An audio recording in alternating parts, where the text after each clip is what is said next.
ಮೂವಿಯ ಮೊದಲ ಸೀನಲ್ಲಿ ಹ್ಯಾರಿ ಪಾಟರ್ನ ತೋರಿಸ್ತಾರೆ. ಹ್ಯಾರಿ ಹಾಲಿಡೇಸ್ನ ತನ್ನ ಆಂಟಿಯ ಮನೆಯಲ್ಲಿ ಕಳೀತಿರ್ತಾನೆ. ಹ್ಯಾರಿ ಪಾಟರ್ನ ಅಂಕಲ್ ಅವನ ಬಳಿ ಬಂದು ಹೇಳ್ತಾರೆ, ಇವತ್ತು ನಮ್ಮ ಮನೆಗೆ ತುಂಬಾ ಇಂಪಾರ್ಟೆಂಟ್ ಆಗಿರೋ ಗೆಸ್ಟ್ಗಳು ಬರ್ತಿದ್ದಾರೆ. ನಿನ್ನ ಕಡೆಯಿಂದ ಯಾವ ತಪ್ಪು ಕೂಡ ಆಗ್ಬಾರ್ದು. ಬೆಟರ್ ನೀನು ನಿನ್ನ ರೂಮಲ್ಲಿರೋದೇ ಒಳ್ಳೇದು. ಇನ್ನೇನ್ ಮಾಡೋದು ಅಂತ ಹ್ಯಾರಿ ಪಾಟರ್ ಕೂಡ ಸರಿ ಅಂತ ಹೇಳಿ ತನ್ನ ರೂಮ್ಗೆ ಹೋಗಿ ನೋಡಿದಾಗ ಅಲ್ಲೊಂದು ವಿಚಿತ್ರವಾಗಿರೋ ಒಂದು ಮಾನ್ಸ್ಟರ್ ಇರುತ್ತೆ. ಇದ್ರ ಹೆಸರು ಡಾಬಿ ಅಂತ. ಈ ಡಾಬಿಯನ್ನ ಯಾರೋ ಒಬ್ರು ಸಾಕಿರ್ತಾರೆ. ಯಾರು ಅಂತ ಅದು ನಿಮ್ಗೆ ಕೊನೆಯಲ್ಲಿ ಗೊತ್ತಾಗುತ್ತೆ. ಡಾಬಿ ಹ್ಯಾರಿ ಪಾಟರ್ಗೆ ನೀನು ಈ ಸಲ ಸ್ಕೂಲ್ಗೆ ಹೋಗ್ಬಾರ್ದು, ಹೋದ್ರೆ ತುಂಬಾ ಕಷ್ಟಗಳನ್ನ ಅನುಭವಿಸ್ತೀಯ ಅಂತ ವಾರ್ನ್ ಮಾಡುತ್ತೆ. ಆದ್ರೆ ಹ್ಯಾರಿ ಪಾಟರ್ ಯಾಕೆ ಹೋಗ್ಬಾರ್ದು ಏನು ಅಂತ ಪ್ರಶ್ನೆಗಳನ್ನ ಮಾಡ್ತಾನೆ. ಆದ್ರೆ ಡಾಬಿ ಅವನ ಯಾವ ಪ್ರಶ್ನೆಗೂ ಕೂಡ ಉತ್ತರವನ್ನ ಕೊಡೋದೇ ಇಲ್ಲ. ಆದ್ರಿಂದ ಹ್ಯಾರಿ ಪಾಟರ್ ನಾನು ಈ ಸಲ ಸ್ಕೂಲ್ಗೆ ಹೋಗ್ತೀನಿ, ಅದೇನ್ ಮಾಡ್ತೀಯೋ ಮಾಡ್ಕೊ ಅಂತಾನೆ. ಆಗ ಡಾಬಿ ರೂಮಿಂದ ಹೊರಗಡೆ ಬಂದು ಹ್ಯಾರಿ ಪಾಟರ್ ಆಂಟಿಯ ಮನೆಗೆ ಬಂದಿದ್ದ ಗೆಸ್ಟ್ಗಳ ಮೇಲೆ ಕೇಕ್ ಅನ್ನ ತಗೊಂಡೋಗಿ ಈ ರೀತಿ ಹೇಳುತ್ತೆ, ನೀನ್ ನನ್ನ ಮಾತನ್ನ ಕೇಳಲೇಬೇಕು, ಇಲ್ಲಾಂದ್ರೆ ನಾನು ಆ ಕೇಕ್ ಅನ್ನ ಅವ್ರ ತಲೆ ಮೇಲೆ ಹಾಕ್ಬಿಡ್ತೀನಿ ಎನ್ನುತ್ತೆ. ಹ್ಯಾರಿ ಪಾಟರ್ ಕೂಡ ಆ ಕೇಕ್ ಅನ್ನ ತೊಳೆಯೋದಕ್ಕೆ ಪ್ರಯತ್ನ ಪಡ್ತಾನೆ. ಆದ್ರೆ ಡಾಬಿ ಆ ಕೇಕ್ ಅನ್ನ ಗೆಸ್ಟ್ಗಳ ಮೇಲೆ ಬೀಳಿಸ್ಬಿಡುತ್ತೆ. ಇದನ್ನ ನೋಡಿದ ಹ್ಯಾರಿ ಪಾಟರ್ನ ಅಂಕಲ್ ಕೆಂಡಮಂಡಲವಾಗಿ ಹೋಗ್ತಾನೆ. ಅವನ ಅಂಕಲ್ ಅವನ ರೂಮ್ ಅನ್ನ ಕಬ್ಬಿಣಗಳಿಂದ ಸೀಲ್ ಮಾಡಿಬಿಡ್ತಾನೆ.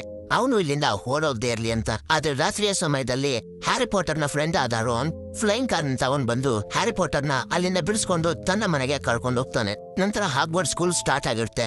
ಆದ್ರಿಂದ ಅವರೆಲ್ಲ ಬುಕ್ ತಗೊಳಕ್ಕೆ ಹೋಗ್ತಾರೆ. ಕನಸು ಓದ್ತಿರ್ಬೇಕಾದ್ರೆ ಅವರಿಗೆ ಮೆಲ್ಫಾಯ್ ಹಾಗೂ ಅವನ ತಂದೆಯಾದ ಲೂಸಿಸ್ ಸಿಗ್ತಾರೆ. ಲೂಸಿಸ್ ರಾನ್ ಹಾಗೂ ಅವನ ಫ್ಯಾಮಿಲಿಯ ಬಡತನ ನೋಡಿ ತುಂಬಾ ಆಡ್ಕೋತಾನೆ. ನಂತರ ಅವನು ರಾನ್ ತಂಗಿಯಾದ ಗಿನ್ನಿಯ ಬ್ಯಾಗಿಂದ ಒಂದು ಬುಕ್ ಅನ್ನ ತಗೊಂಡು ನೀವು ಈ ತರ ಚೀಪ್ ಆಗಿರೋ ಬುಕ್ ನ ಬಿಟ್ಟು ಇನ್ನೇನ್ ತಗೋತೀರಂತ ಮತ್ತೆ ಅಲ್ಲೇ ಇಟ್ಬಿಡ್ತಾನೆ. ಇಲ್ಲಿ ನಾವು ಗಮನಿಸಬೇಕಾಗಿರೋ ವಿಷಯ ಏನಂದ್ರೆ ಅವನು ತಗೋಬೇಕಾದ್ರೆ ಒಂದು ಬುಕ್ ನ ಮಾತ್ರ ತಗೋತಾನೆ, ಇಡಬೇಕಾದ್ರೆ 2 ಬುಕ್ ನ ಇಡ್ತಾನೆ. ಏನಿದ್ರು ವಿಶೇಷ ಅಂತ ನಿಮ್ಗೆ ಲಾಸ್ಟ್ ಅಲ್ಲಿ ಗೊತ್ತಾಗುತ್ತೆ. ಅಲ್ಲಿವರೆಗೂ ಸಸ್ಪೆನ್ಸ್ ನ ಕಾಪಾಡು. ನಂತರ ಎಲ್ಲರೂ ಲಗೇಜ್ ನ ಪ್ಯಾಕ್ ಮಾಡ್ಕೊಂಡು 9 ಮತ್ತು 10 ಮಧ್ಯೆ ಇದ್ದ ಪಿಲ್ದರ್ಗೆ ಹೋಗಿ ಎಂಟರ್ ಆಗ್ತಾರೆ. ಎಲ್ಲರೂ ಅಲ್ಲಿಂದ ಮುಂದೆ ಹೋಗ್ತಾರೆ. ಆದ್ರೆ ಹ್ಯಾರಿ ಪಾಟರ್ ರೋನ್ ಅಲ್ಲಿಂದ ಹೋಗೋಕೆ ಆಗೋದಿಲ್ಲ. ಆದ್ರಿಂದ ಅವರು ಅವ್ರ ಫ್ಲೈಯಿಂಗ್ ಕಾರಿಂದ ಟ್ರೈನ್ ನ ಫಾಲೋ ಮಾಡ್ಕೊಂಡು ಹಾಗ್ವರ್ಡ್ ಸ್ಕೂಲ್ಗೆ ಹೋಗ್ತಿರ್ತಾರೆ. ಹೋಗ್ಬೇಕಾದ್ರೆ ಅವರಿಗೆ ತುಂಬಾ ಕಷ್ಟಗಳು ಎದುರಾಗ್ತವೆ. ಆದ್ರೂ ಹೇಗೋ ಮಾಡಿ ಅವರು ಅಲ್ಲಿಂದ ಹಾಗ್ವರ್ಡ್ ಸ್ಕೂಲ್ ವರ್ಗೂ, ನಂತರ ಹಾಗ್ವರ್ಡ್ ಸ್ಕೂಲ್ಗೆ ಹೊಸ ಪ್ರೊಫೆಸರ್ ಬಂದಿರ್ತಾರೆ. ಅವರ ಹೆಸರು ಲಾಕ್ ಹಾರ್ಟ್ ಅಂತ. ಇವರು ಎಲ್ಲರಿಗೂ ಡಾರ್ಕ್ ಆರ್ಟ್ಸ್ ನ ಕಲ್ಸ್ಕೊಡ್ತಾರೆ. ಎಲ್ಲ ಸ್ಟೂಡೆಂಟ್ ಕ್ಲಾಸ್ ಅಲ್ಲಿ ಇರ್ಬೇಕಾದ್ರೆ ಲಾಕ್ ಹಾರ್ಟ್ ಎಲ್ಲರಿಗೂ ಮಾನ್ಸ್ಟರ್ ನ ಕಂಟ್ರೋಲ್ ಮಾಡೋದನ್ನ ಕಲಿಸ್ತೀನಿ ಅಂತ ಅನ್ಬಿಟ್ಟು ಚಿಕ್ಕ ಚಿಕ್ಕ ಮಾನ್ಸ್ಟರ್ ಗಳನ್ನೆಲ್ಲ ಕ್ಲಾಸ್ ಅಲ್ಲೇ ಬಿಟ್ಬಿಡ್ತಾನೆ. ಯಾವ ಸ್ಟೂಡೆಂಟ್ಸ್ ಕೂಡ ಆ ಚಿಕ್ಕ ಚಿಕ್ಕ ಮಾನ್ಸ್ಟರ್ ಗಳನ್ನ ಕಂಟ್ರೋಲ್ ಮಾಡೋದಕ್ಕೆ ಪ್ರಯತ್ನ ಪಡೋದಿಲ್ಲ. ಎಲ್ಲರೂ ಎದುರ್ಕೊಂಡು ಓಡಾಡ್ತಿರ್ತಾರೆ. ಆದ್ರಿಂದ ಪ್ರೊಫೆಸರ್ ಲಾಕ್ ಹಾರ್ಟ್ ಆ ಮಾನ್ಸ್ಟರ್ ಗಳನ್ನ ಕಂಟ್ರೋಲ್ ಮಾಡೋದಕ್ಕೆ ನೋಡ್ತಾರೆ. ಆದ್ರೆ ಅವರ ಕಂಟ್ರೋಲ್ಗೂ ಕೂಡ ಅವು ಸಿಗೋದಿಲ್ಲ. ಆ ಮಾನ್ಸ್ಟರ್ ಗಳ ಚೇಷ್ಟೆಗಳೆಲ್ಲ ಹೆಚ್ಚಾದಾಗ ಹರ್ಮೈನಿ ಒಂದು ಮ್ಯಾಜಿಕ್ ಸ್ಪೆಲ್ ಅನ್ನ ಹೇಳಿ ಎಲ್ಲ ಮಾನ್ಸ್ಟರ್ ಗಳನ್ನ ಕಂಟ್ರೋಲ್ ಮಾಡ್ತಾಳೆ. ಯಾಕಂದ್ರೆ ಹರ್ಮೈನಿ ಇಡೀ ಕ್ಲಾಸ್ ನಲ್ಲೇ ತುಂಬಾ ಇಂಟೆಲಿಜೆಂಟ್. ಹ್ಯಾರಿ ಪಾಟರ್ ಸ್ಕೂಲ್ ನಲ್ಲಿ ಇರ್ಬೇಕಾದ್ರೆ ಅವನಿಗೆ ವಿಚಿತ್ರವಾದ ಶಬ್ದಗಳೆಲ್ಲ ಕೇಳ್ತಿರ್ತವೆ. ಈ ವಿಷಯವನ್ನ ರಾನ್ ಹಾಗೂ ಹರ್ಮೈನಿಗೂ ಕೂಡ ಹೇಳ್ತಾನೆ. ಆದ್ರೆ ಅವರಿಗೆ ಯಾವ ಶಬ್ದಗಳು ಕೂಡ ಕೇಳಿಸ್ತಿರೋದಿಲ್ಲ. ಈ ಶಬ್ದದಿಂದ ಹ್ಯಾರಿ ಪಾಟರ್ಗೆ ಗೊತ್ತಾಗುತ್ತೆ ಯಾರು ಡೇಂಜರ್ ಅಲ್ಲಿ ಇದ್ದಾರೆ ಅಂತ. ಆದ್ರಿಂದ ಹ್ಯಾರಿ ಪಾಟರ್ ಆ ಶಬ್ದವನ್ನು ಫಾಲೋ ಮಾಡ್ಕೊಂಡು ಹೋಗ್ತಾನೆ. ಅವನ ಹಿಂದೆ ರಾನ್ ಹಾಗೂ ಹರ್ಮೈನಿ ಕೂಡ ಹೋಗ್ತಾರೆ. ಹೀಗೆ ಅವರು ಹೋಗ್ಬೇಕಾದ್ರೆ ಕಿಟಕಿ ಹತ್ರ ನೋಡ್ತಾರೆ. ಸ್ಪೈಡರ್ಸ್ ಗಳೆಲ್ಲ ಲೈನ್ ಆಗಿ ಕಿಟಕಿಯಿಂದ ಹೊರಗಡೆ ಹೋಗ್ತಿರುತ್ತೆ. ಇದನ್ನ ನೋಡಿ ಹ್ಯಾರಿ ಪಾಟರ್ ಇದು ಸಾಧ್ಯನೇ ಇಲ್ಲ, ಸ್ಪೈಡರ್ ಗಳು ಯಾವತ್ತೂ ಕೂಡ ಹೀಗೆ ಲೈನ್ ಅಲ್ಲಿ ಹೋಗೋದಿಲ್ಲ ಅಂತಾನೆ. ಹೀಗೆ ಅವರು ಮುಂದೆ ಗೋಡೆ ಮೇಲೆ ನೋಡಿದಾಗ ಅದರಲ್ಲಿ ಬರ್ದಿರುತ್ತೆ, chamber of secret has been open, enemy of the heir beware. ಅಂದ್ರೆ ಚೇಂಬರ್ ಆಫ್ ಸೀಕ್ರೆಟ್ ಓಪನ್ ಆಗಿದೆ, ಶತ್ರು ಆದ ವಾರಸ್ತರ ಎಚ್ಚರಿಕೆ ಆಗಿರುವಂತ. ಇದನ್ನ ಫಿಲ್ಚ್ ಅನ್ನುವವನ ಬೆಕ್ಕನ್ನ ಸಾಯಿಸಿ ಅದರ ರಕ್ತದಿಂದ ಬರ್ದಿರ್ತಾರೆ. ಅದೇ ಸಮಯಕ್ಕೆ ಅಲ್ಲಿಗೆ ಫಿಲ್ಚ್ ಬಂದು ತನ್ನ ಬೆಕ್ಕು ಸತ್ತಿರೋದನ್ನ ನೋಡಿ ತುಂಬಾ ದುಃಖ ಪಟ್ಟು ಇದನ್ನೆಲ್ಲ ಹ್ಯಾರಿ ಪಾಟರ್ ಮಾಡಿದ್ದಾನೆ ಅಂತ ನಿನ್ನನ್ನ ಸುಮ್ನೆ ಬಿಡೋದಿಲ್ಲ ಅಂತ ಹೇಳ್ತಿರ್ತಾನೆ. ಅದೇ ಸಮಯಕ್ಕೆ ಅಲ್ಲಿಗೆ ಪ್ರಿನ್ಸಿಪಲ್ ಆದ ಡಂಬಲ್ಡೋರ್ ಬಂದು ನಿನ್ನ ಬೆಕ್ಕು ಇನ್ನೂ ಸತ್ತಿಲ್ಲ, ಅದನ್ನ ಬರೀ ಮಂತ್ರದಿಂದ ಮೂರ್ಛೆಗೊಳಿಸಿದ್ದಾರೆ ಅಂತ ಫಿಲ್ಚ್ಗೆ ಹೇಳ್ತಾನೆ. ಹಾಗ್ವರ್ಡ್ ಸ್ಕೂಲ್ ನಲ್ಲಿ ಮತ್ತೊಮ್ಮೆ ಕ್ವಿಡ್ಡಿಚ್ ಗೇಮ್ ನಡೀತಿರುತ್ತೆ. ಈ ಸಲ ಹ್ಯಾರಿ ಪಾಟರ್ ನ ಆಪೋಸಿಟ್ ಟೀಮ್ ನಲ್ಲಿ ಮೆಲ್ಫಾಯ್ ಕೂಡ ಇರುತ್ತಾನೆ. ಹ್ಯಾರಿ ಪಾಟರ್ ಹಿಂದಿನ ಸಲ ತರನೇ ಗೋಲ್ಡನ್ ಬಾಲ್ ನ ಈ ಸಲನು ಹಿಡಿತಾನೆ. ಆದ್ರೆ ಈ ಸಲ ಬಾಲ್ ಅನ್ನ ಹಿಡಿಬೇಕಾದ್ರೆ ಅವನ ಕೈಯನ್ನ ಮುಡ್ಕೋತಾನೆ. ಅವನ ಕೈ ಮುರಿದೋಗಿದ್ರಿಂದ ಅವನನ್ನ ಹಾಸ್ಪಿಟಲ್ಗೆ ಸೇರಿಸ್ತಾರೆ. ಹಾಸ್ಪಿಟಲ್ ನಲ್ಲಿ ರಾತ್ರಿ ಹೊತ್ತು ಮತ್ತೊಮ್ಮೆ ಆ ಡಾಬಿ ಹ್ಯಾರಿ ಪಾಟರ್ ಕಾಣಿಸ್ಕೊಂಡು ಹೀಗೆ ಹೇಳುತ್ತೆ, ಸಾರಿ, ನನ್ನಿಂದ ನಿನ್ಗೆ ಹಾಗ್ವರ್ಡ್ ಸ್ಕೂಲ್ ನ ಟ್ರೈನ್ ಅನ್ನು ಕೂಡ ಹತ್ತೋಕಾಗ್ಲಿಲ್ಲ. ಟ್ರೈನ್ ಕೂಡ ನನ್ನಿಂದಾನೇ ಮುಡ್ಕೊಂಡಿದ್ ನೀನು. ನನಗೆ ಇಷ್ಟ ಇಲ್ಲ ನೀನು ಇಲ್ಲಿದ್ದು ಪ್ರಪಂಚದ ಇತಿಹಾಸವನ್ನ ಮತ್ತೆ ಬದಲಾಯಿಸೋದಕ್ಕೆ. ಅದಕ್ಕೆ ನೀನು ಮತ್ತೆ ಮನೆಗೆ ಹೋಗ್ಲಿ ಅಂತ ನಾನು ಈ ರೀತಿ ಎಲ್ಲ ಮಾಡ್ತಾ ಇದ್ದೀನಿ ಅಂತ ಹೇಳುತ್ತೆ. ಆಗ ಹ್ಯಾರಿ ಪಾಟರ್ ಡಾಬಿಯ ಕತ್ತನ್ನ ಹಿಡ್ಕೊಂಡು ಈ ಸ್ಕೂಲ್ ನಲ್ಲಿ ಆಗ್ತಿರೋ ಕೆಟ್ಟದ್ದಕ್ಕೆಲ್ಲ ಯಾರು ಕಾರಣ ಅಂತ ಹೇಳು ಅಂದಾಗ ನಾನು ಅವರ ಹೆಸರನ್ನ ಹೇಳೋಕಾಗೋದಿಲ್ಲ ಅಂತ ಹೇಳಿ ಡಾಬಿ ಅಲ್ಲಿಂದ ಮಾಯವಾಗಿ ಹೋಗುತ್ತೆ. ನಂತರ ಸೀನಲ್ಲಿ ಪ್ರೊಫೆಸರ್ ಮೆಗ್ಗೋನಿಗರ್ ಕ್ಲಾಸ್ ಅನ್ನ ತಗೊಂಡಿರ್ತಾರೆ. ಆಗ ಹರ್ಮೈನಿ ಕೇಳ್ತಾಳೆ, ನೀವು ನಮಗೆ ಚೇಂಬರ್ ಆಫ್ ಸೀಕ್ರೆಟ್ ನ ಬಗ್ಗೆ ಹೇಳೋಕಾಗುತ್ತಾ ಅಂತ. ಪ್ರೊಫೆಸರ್ ಮೆಗ್ಗೋನಿಗರ್ ಕೂಡ ಸರಿ ಅಂತ ಹೇಳಿ ಕಥೆಯನ್ನ ಹೇಳೋದಕ್ಕೆ ಶುರು ಮಾಡ್ತಾರೆ. ಸಾವಿರಾರು ವರ್ಷಗಳಿಂದ 4 ಗಂಡು ಮೆಜಿಷಿಯನ್ಗಳು ಹಾಗೂ 4 ಹೆಣ್ಣು ಮೆಜಿಷಿಯನ್ಗಳು ಸೇರಿ ಹಾಗ್ವರ್ಡ್ ಸ್ಕೂಲ್ ಅನ್ನ ಸ್ಥಾಪನೆ ಮಾಡಿದ್ರು. ಹಾಗೆ 8 ಜನನ್ನು ಸೇರಿ 4 ಇಂಪಾರ್ಟೆಂಟ್ ಥೀಮ್ಗಳನ್ನ ಮಾಡಿದ್ರು. ಆ 4 ಥೀಮ್ಗಳ ಹೆಸರನ್ನ ಫಿಲಮನೆ ಹೇಳಿರೋ ತರನೇ ಹೇಳಿದ್ರೆ ನಿಮ್ಗಂತೂ ಅರ್ಥ ಮಾಡ್ಕೊಳ್ಳೋಕೆ ತುಂಬಾ ಕಷ್ಟ ಆಗುತ್ತೆ. ಅದಕ್ಕೆ ಕತೆಗೆ ಈಸಿ ಆಗೋ ತರ ಹಾಗೆ ನಿಮ್ಗೆ ನೆನಪಿರೋ ತರ 4 ಥೀಮ್ಗಳಿಗೆ ಸಿಂಪಲ್ ನೇಮ್ ಅನ್ನ ಇಟ್ಟಿದ್ದೀನಿ. ಆ ಥೀಮ್ಗಳ ಹೆಸರು ಈ ರೀತಿ ಇದೆ. ಮೊದಲನೇ ಥೀಮ್ ಹೆಸರು ಈಗಲ್ಸ್ ಪವರ್, ಎರಡನೇ ಥೀಮ್ ಹೆಸರು ಸ್ನೇಕ್ ಪವರ್, ಮೂರನೇ ಥೀಮ್ ಹೆಸರು ಲಯನ್ಸ್ ಪವರ್, ನಾಲ್ಕನೇ ಥೀಮ್ ಹೆಸರು ಸೀಲ್ ಪವರ್. ಹ್ಯಾರಿ ಪಾಟರ್, ರಾನ್, ಹರ್ಮೈನಿ ಈಗಲ್ಸ್ ಪವರ್ ಟೀಮ್ ನ ಮೆಂಬರ್ ಗಳಾಗಿರ್ತಾರೆ. ನಂತರ ಮೆಕ್ಗೋನಿಗರ್ ಹೇಳ್ತಾರೆ ಸ್ನೇಕ್ ಪವರ್ ಟೀಮ್ ನವರು ಒಂದು ಕಂಡೀಷನ್ ನ ಎಲ್ಲರ ಮುಂದೆ ಇಡ್ತಾರೆ. ಮ್ಯೂಸಿಷಿಯನ್ ಗಳ ಫ್ಯಾಮಿಲಿಯಿಂದ ಬರ್ದೇ ಇದ್ದ ಸ್ಟೂಡೆಂಟ್ ಗಳಿಗೆ ಮ್ಯಾಜಿಕ್ ಅನ್ನ ಹೇಳ್ಕೊಡ್ಬಾರ್ದು ಅಂತ. ಅಲ್ಲಿ ಉಳಿದಿದ್ದ 3 ಟೀಮ್ಗಳು ಕೂಡ ಈ ಕಂಡೀಷನ್ಗೆ ಒಪ್ಕೊಳ್ಳೋದಿಲ್ಲ. ಆದ್ರಿಂದ ಸ್ನೇಕ್ ಪವರ್ ಟೀಮ್ ನವರು ಹಾಗ್ವರ್ಡ್ ಸ್ಕೂಲ್ ನ ಬಿಟ್ಟು ಹೊರಟೋದ್ರು. ಆದ್ರೆ ಹೇಳಲಾಗುತ್ತೆ ಅವ್ರು ಬಿಟ್ಟು ಹೋಗಕ್ಕೂ ಮುಂಚೆನೆ ಹಾಗ್ವರ್ಡ್ ಸ್ಕೂಲ್ ನಲ್ಲಿ ಒಂದು ಚೇಂಬರ್ ಅನ್ನ ಓಪನ್ ಮಾಡಿದ್ರು. ಆ ಚೇಂಬರ್ ಅಲ್ಲಿ ಒಂದು ದೊಡ್ಡ ಸುರಂಗ ಮಾರ್ಗನೂ ಕೂಡ ಆಯ್ತು. ಸ್ನೇಕ್ ಪವರ್ ಟೀಮ್ ಸ್ಕೂಲ್ ಇಂದ ಹೋದ ತಕ್ಷಣ ಉಳಿದಿದ್ದ 3 ಟೀಮ್ಗಳು ಆ ಚೇಂಬರ್ ಅನ್ನ ಬಂದ್ ಮಾಡಿಬಿಟ್ರು. ಅದಾದ ತುಂಬಾ ವರ್ಷಗಳ ನಂತರ ಹಾಗ್ವರ್ಡ್ ಸ್ಕೂಲ್ ನಲ್ಲಿ ಆ ಚೇಂಬರ್ ನ ಹುಡುಕೋದಕ್ಕೆ ಪ್ರಯತ್ನ ಪಟ್ರು. ಆದ್ರೆ ಆ ಚೇಂಬರ್ ಯಾರಿಗೂ ಕೂಡ ಸಿಗ್ಲಿಲ್ಲ. ಸ್ನೇಕ್ ಪವರ್ ಟೀಮ್ ನ ನಿಜವಾದ ವಾರಸ್ದಾರ ಬರೋವರೆಗೂ ಚೇಂಬರ್ ಆಫ್ ಸೀಕ್ರೆಟ್ ನ ಹುಡುಕಿ ಅದ್ರ ಬಾಗ್ಲನ್ನ ತೆಗೆಯೋದಕ್ಕೆ ಆಗೋದಿಲ್ಲ ಅಂತ. ಚೇಂಬರ್ ಆಫ್ ಸೀಕ್ರೆಟ್ ಓಪನ್ ಆಗಿದ ತಕ್ಷಣ ಅದರಲ್ಲಿರೋ ಒಂದು ಪ್ರಾಣಿ ಮ್ಯೂಜಿಷಿಯನ್ ಗಳ ಫ್ಯಾಮಿಲಿಯಿಂದ ಬರ್ದೇ ಇರೋ ಮಕ್ಕಳನ್ನೆಲ್ಲ ಕೊಂದು ಹಾಕುತ್ತೆ ಅಂತ ಹೇಳಿ ಪ್ರೊಫೆಸರ್ ಮೆಕ್ಗೋನಿಗರ್ ಮಾತನ್ನ ಮುಗಿಸ್ತಾರೆ. ಆದ್ರೆ ಹ್ಯಾರಿ ಪಾಟರ್, ರಾನ್, ಹರ್ಮೈನಿಗೆ ಈಗಾಗಲೇ ಚೇಂಬರ್ ಆಫ್ ಸೀಕ್ರೆಟ್ ಓಪನ್ ಆಗಿದೆ ಅಂತ ಅನ್ಸುತ್ತೆ. ನಂತರದ ಸೀನ್ ನಲ್ಲಿ ಲಾಕ್ ಹಾರ್ಟ್ ಹಾಗೂ ಪ್ರೊಫೆಸರ್ ಸ್ನೇಕ್ ಡಾರ್ಕ್ ಮ್ಯಾಜಿಕ್ ಅನ್ನ ಎಲ್ಲಾ ಸ್ಟೂಡೆಂಟ್ ಗಳಿಗೆ ಹೇಳ್ಕೊಡ್ತಿರ್ತಾರೆ. ಆಗ ಒಂದು ಮಂತ್ರದಿಂದ ವಿಷಕಾರಿ ಹಾವು ಅಲ್ಲಿಗೆ ಬಂದ್ಬಿಡುತ್ತೆ. ಆ ಹಾವು ಒಬ್ಬ ಹುಡುಗನ ಮೇಲೆ ಅಟ್ಯಾಕ್ ಮಾಡಿ ಅದು ಇನ್ನೇನೋ ಅವನನ್ನ ಕೊಲ್ಲಬೇಕು ಅನ್ನೋ ಅಷ್ಟರಲ್ಲಿ ಹ್ಯಾರಿ ಪಾಟರ್ ಆ ಹಾವಿನ ಜೊತೆ ಮಾತಾಡೋದಕ್ಕೆ ಶುರು ಮಾಡ್ತಾನೆ. ಆಗ ಹಾವು ಡಿಸ್ಟ್ರಾಕ್ಟ್ ಆಗಿ ಹೋಗುತ್ತೆ. ಇದೇ ಸಮಯಕ್ಕೋಸ್ಕರ ಕಾಯ್ತಿದ್ದ ಪ್ರೊಫೆಸರ್ ಸ್ನೇಪ್ ಆ ಹಾವನ್ನ ಕೊಂದು ಹಾಕ್ತಾನೆ. ನಂತರ ರಾನ್ ಹಾಗೂ ಹರ್ಮೈನಿ ಹ್ಯಾರಿ ಪಾಟರ್ ನ ಬಳಿ ಬಂದು ಕೇಳ್ತಾರೆ, ಇನ್ನು ಹಾವಿನ ಜೊತೆ ಹೇಗೆ ಮಾತಾಡಿದ್ರೆ ಅದು ನಿನ್ ಕೈಲಿ ಹೇಗೆ ಸಾಧ್ಯ ಆಯ್ತು ಅಂತ. ಆಗ ಹ್ಯಾರಿ ಪಾಟರ್ ಹೇಳ್ತಾನೆ, ನಾನ್ ಹಾವಿನ ಜೊತೆ ಮಾತಾಡ್ತಿದ್ದೆ, ನಾನ್ ಬರೀ ಹಾವನ್ನ ಡಿಸ್ಟ್ರಾಕ್ಟ್ ಮಾಡ್ತಿದ್ದೆ ಅಷ್ಟೇ. ಹಾವಿನ ಜೊತೆ ಮಾತಾಡೋದಕ್ಕೆ ನನಗೆ ಹಾವಿನ ಭಾಷೆ ಬರೋದಿಲ್ಲ ಅಂತ ಹೇಳ್ತಾನೆ. ಆಗ ಹರ್ಮೈನಿ ಹೇಳ್ತಾಳೆ, ನೀನು ಹಾವಿನ ಜೊತೆ ಆ ರೀತಿ ಮಾಡಿದ್ರಿಂದ ಸ್ನೇಕ್ ಪವರ್ ಟೀಮ್ ನ ನಿಜವಾದ ವಾರಸ್ತಾರ ನೀನೆ ಅಂತ ಎಲ್ಲರೂ ಅನ್ಕೋತಿದ್ದಾರೆ. ಸತ್ಯ ಏನು ಅಂತ ಹೊರಗಾಕೋದಕ್ಕೆ ಇವ್ರ 3 ಜನನು ಒಂದು ಪ್ಲಾನ್ ಅನ್ನ ಮಾಡ್ತಾರೆ. ಹರ್ಮೈನಿ ಮ್ಯಾಜಿಕ್ ಇಂದ ಒಂದು ಜ್ಯೂಸ್ ಅನ್ನ ತಯಾರು ಮಾಡ್ತಾಳೆ. ಅದನ್ನ ರಾನ್ ಹಾಗೂ ಹ್ಯಾರಿ ಪಾಟರ್ ಕುಡಿದ ತಕ್ಷಣ ಅವರ ರೂಪವನ್ನ ಬದಲಾಯಿಸ್ಕೋತಾರೆ, ಮೆಲ್ಫಾಯ್ನ ಫ್ರೆಂಡ್ಸ್ ತರ. ಯಾಕಂದ್ರೆ ಅವ್ರ 3 ಜನಕ್ಕೂ ಮೆಲ್ಫಾಯ್ ಸ್ನೇಕ್ ಪವರ್ ಟೀಮ್ ನ ವಾರಸ್ತಾರ ಅಂತ ಅನ್ಸಿರುತ್ತೆ. ನಂತರ ಅವರ ರೂಪ ಸಂಪೂರ್ಣವಾಗಿ ಬದಲಾದ ನಂತರ ಮೆಲ್ಫಾಯ್ನ ಬಳಿ ಹೋಗಿ ಚೇಂಬರ್ ಆಫ್ ಸೀಕ್ರೆಟ್ ನ ಬಗ್ಗೆ ಹೇಳು ಅಂತ ಕೇಳ್ತಾರೆ. ಮೆಲ್ಫಾಯ್ ಕೂಡ ಅವ್ರು ನನ್ನ ಫ್ರೆಂಡ್ಸೇ ಅಂತ ಒಂದು ವಿಷಯವನ್ನ ಹೇಳೋದಕ್ಕೆ ಶುರು ಮಾಡ್ತಾನೆ. ನನ್ನ ತಂದೆ ಹೇಳಿದ್ರು 50 ವರ್ಷದ ಹಿಂದೆ ಚೇಂಬರ್ ಆಫ್ ಸೀಕ್ರೆಟ್ ಓಪನ್ ಆಗಿತ್ತು. ಮ್ಯೂಜಿಷಿಯನ್ ಗಳ ಫ್ಯಾಮಿಲಿಗೆ ಸೇರ್ತಾ ಇದ್ದ ಒಂದು ಹುಡುಗಿಯ ಸಾವು ಕೂಡ ಆಗಿತ್ತು ಅಂತ. ಇದನ್ನ ಕೇಳಿದವರಿಗೆ ಒಂದು ಮಾತ್ರ ಕನ್ಫರ್ಮ್ ಆಗುತ್ತೆ, ಮೆಲ್ಫಾಯ್ ಸ್ನೇಕ್ ಪವರ್ ಟೀಮ್ ನ ವಾರಸ್ತಾರ ಅಲ್ಲ. ನಂತರ ಇವರು ವಾಶ್ರೂಮ್ ಬಳಿ ಇದ್ದ ಒಂದು ಹುಡುಗಿಯ ಆತ್ಮವನ್ನ ಕೇಳ್ತಾರೆ, ನಿನ್ನ ಸಾವು ಹೇಗಾಯ್ತು ಅಂತ. ಆಗ ಹುಡುಗಿಯ ಆತ್ಮ, ನನಗೆ ಯಾರೋ ಡೈರಿಯಿಂದ ಓಡಿಸಿದ್ರು, ಆದ್ರಿಂದ ನಾನು ಸತ್ಯ ಅಂತ ಹೇಳುತ್ತೆ. ಅಲ್ಲಿ ಅವರಿಗೆ ಒಂದು ಡೈರಿ ಕೂಡ ಸಿಗುತ್ತೆ. ಹ್ಯಾರಿ ಪಾಟರ್ ಆ ಡೈರಿಯನ್ನ ತೆಗೆದು ನೋಡಿದಾಗ ಆ ಡೈರಿ ಪೂರ್ತಿ ಖಾಲಿಯಾಗಿರುತ್ತೆ. ಅದ್ರಲ್ಲಿ ಏನು ಕೂಡ ಬರ್ದಿರೋದಿಲ್ಲ. ಆದ್ರೆ ಆ ಡೈರಿಯ ಮೇಲೆ ಟಾಮ್ ಮಾರ್ವಲೋ ರಿಡಲ್ ಅಂತ ಬರ್ದಿರುತ್ತೆ. ಹ್ಯಾರಿ ಪಾಟರ್ ಈ ವಿಷಯವನ್ನ ರಾನ್ ಹಾಗೂ ಹರ್ಮೈನಿಗೆ ಹೇಳಿದಾಗ ರಾನ್ ಹೇಳ್ತಾನೆ, ಈ ಹೆಸರನ್ನ ನಾನು ಎಲ್ಲೋ ಕೇಳಿದ್ದೀನಿ. ಈ ಹೆಸರನ್ನ 50 ವರ್ಷದ ಹಿಂದಿನ ಒಂದು ಟ್ರೋಫಿ ಮೇಲೆ ಬರ್ದಿತ್ತು. ಆ ಟ್ರೋಫಿಯನ್ನ ಟಾಮ್ ರಿಡಲ್ಗೆ ಅವನ ಸೇವೆಗಳನ್ನ ಮೆಚ್ಚಿ ಕೊಟ್ಟಿರ್ತಾರೆ. ಅದಾದ್ಮೇಲೆ ಅವನು ಏನಾದಂತ ಯಾರು ಕೂಡ ಗೊತ್ತಿಲ್ಲ. ಇದನ್ನ ಕೇಳಿ ಹರ್ಮೈನಿ ಹೇಳ್ತಾರೆ, ಚೇಂಬರ್ ಆಫ್ ಸೀಕ್ರೆಟ್ 50 ವರ್ಷದ ಹಿಂದೆನೆ ತೆಗ್ದಿತ್ತು ಅಂದ್ರೆ ಟಾಮ್ ರಿಡಲ್ ಕೂಡ 50 ವರ್ಷದ ಹಿಂದೆನೆ ಕಾಣೆಯಾಗಿರುದು. ಅಂದ್ರೆ ಟಾಮ್ ರಿಡಲ್ಗೂ ಹಾಗೂ ಚೇಂಬರ್ ಆಫ್ ಸೀಕ್ರೆಟ್ಗೂ ಏನೋ ಕನೆಕ್ಷನ್ ಇದೆ. ನಂತರ ಹ್ಯಾರಿ ಆ ಡೈರಿಯಲ್ಲಿ ನನ್ನ ಹೆಸರು ಹ್ಯಾರಿ ಪಾಟರ್ ಅಂತ ಬರೀತಾನೆ. ಆಗ ಡೈರಿಯಲ್ಲಿ ನನ್ನ ಹೆಸರು ಟಾಮ್ ರಿಡಲ್ ಅಂತ ತಾನಾಗೆ ಬರೆದುಕೊಳ್ಳುತ್ತೆ. ಮತ್ತೆ ಹ್ಯಾರಿ ಪಾಟರ್ ಆ ಬುಕ್ ನಲ್ಲಿ ಬರೀತಾನೆ, ನನಗೆ ನೀವು ಚೇಂಬರ್ ಆಫ್ ಸೀಕ್ರೆಟ್ ನ ಬಗ್ಗೆ ಏನಾದ್ರು ಹೇಳೋಕೆ ಇಷ್ಟಪಡ್ತೀರಾ ಅಂತ.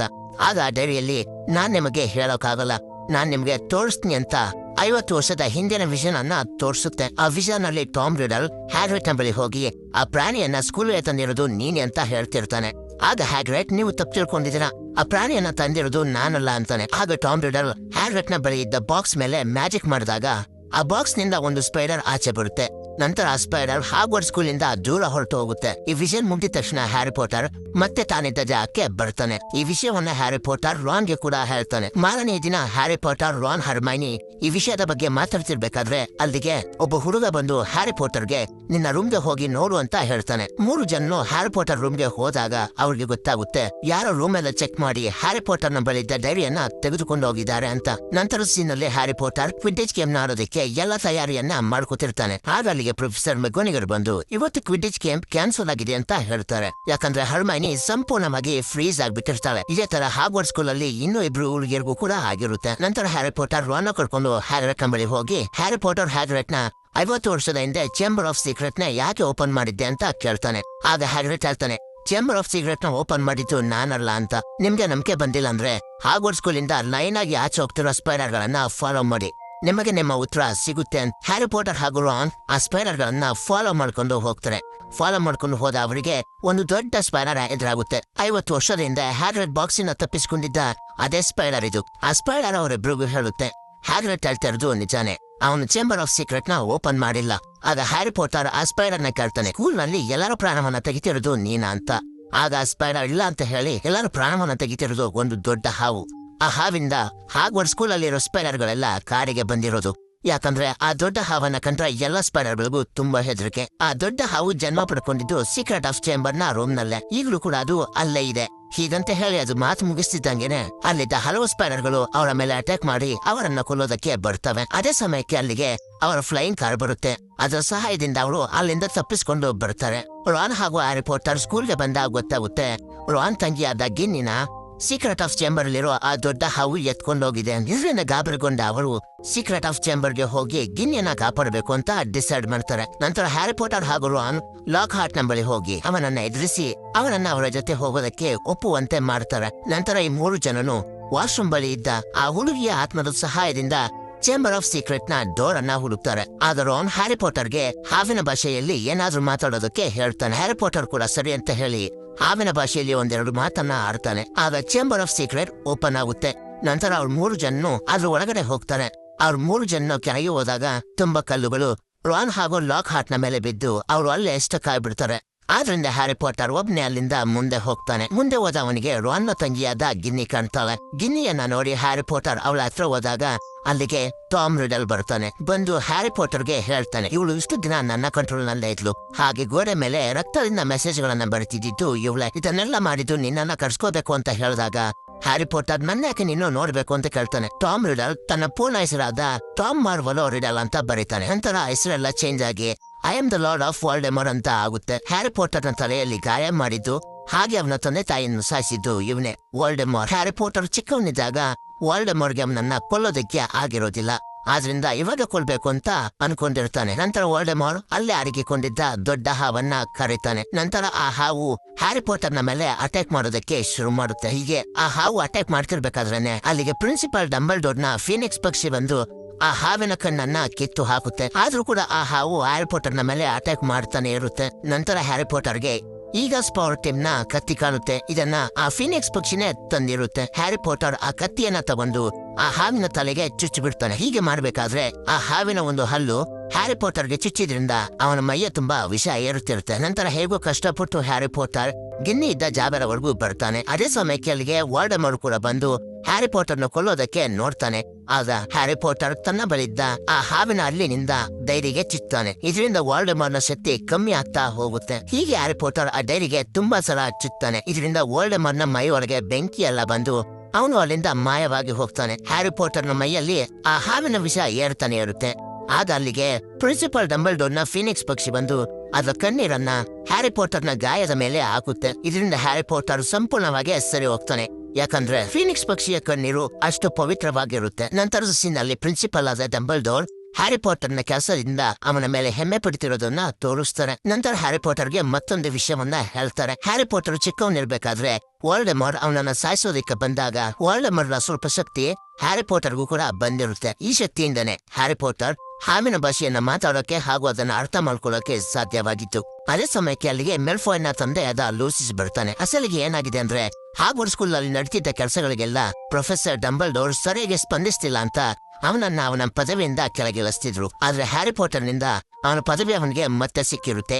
ಇದನ್ನ ಕೇಳಿದ ಲೂಸಿಸ್ ಅದರಿಂದ ಕೋಪದಿಂದ ಹೋಗ್ತಿರ್ತಾನೆ. ನಂತರ ಹ್ಯಾರಿ ಪಾಟರ್ ಲೂಸಿಸ್ ನ ಹಿಂದೆ ಹೋಗಿ ಅವನ ಬಳಿ ಇದ್ದ ಡೈರಿಯನ್ನ ಕೊಡ್ತಾನೆ. ಮೂವಿಯ ಮೊದಲಲ್ಲಿ ಬುಕ್ ಅನ್ನು ತಗೋಬೇಕಾದ್ರೆ ಲೂಸಿಸ್ ಗೆನ್ನಿ ಬ್ಯಾಗ್ ಇಂದ ಒಂದು ಬುಕ್ ಅನ್ನ ತಗೊಂಡು 2 ಬುಕ್ ಅನ್ನ ಇಟ್ಟಿರ್ತಾನಲ್ಲ, ಆ 2ನೇ ಬುಕ್ ಇದೇ ಡೈರಿ ಆಗಿದೆ. ಈ ವಿಷಯವನ್ನ ಹೇಳಿ ಹ್ಯಾರಿ ಪಾಟರ್ ಆ ಡೈರಿಯನ್ನ ಲೂಸಿಸ್ಗೆ ಕೊಡ್ತಾನೆ. ಆದ್ರೆ ಲೂಸಿಸ್ ಆ ಡೈರಿಯನ್ನ ಡಾಬಿಗೆ ಕೊಡ್ತಾನೆ. ಯಾಕಂದ್ರೆ ಡಾಬಿನ ಲೂಸಿಸ್ ಸಾಕ್ತಾ ಇರ್ತಾನೆ. ನಂತರ ಹ್ಯಾರಿ ಪಾಟರ್ ಡೈರಿಯನ್ನ ಓಪನ್ ಮಾಡುವಂತ ಡಾಬಿಗೆ ಹೇಳಿದಾಗ ಡಾಬಿ ಅದನ್ನ ಓಪನ್ ಮಾಡುತ್ತೆ.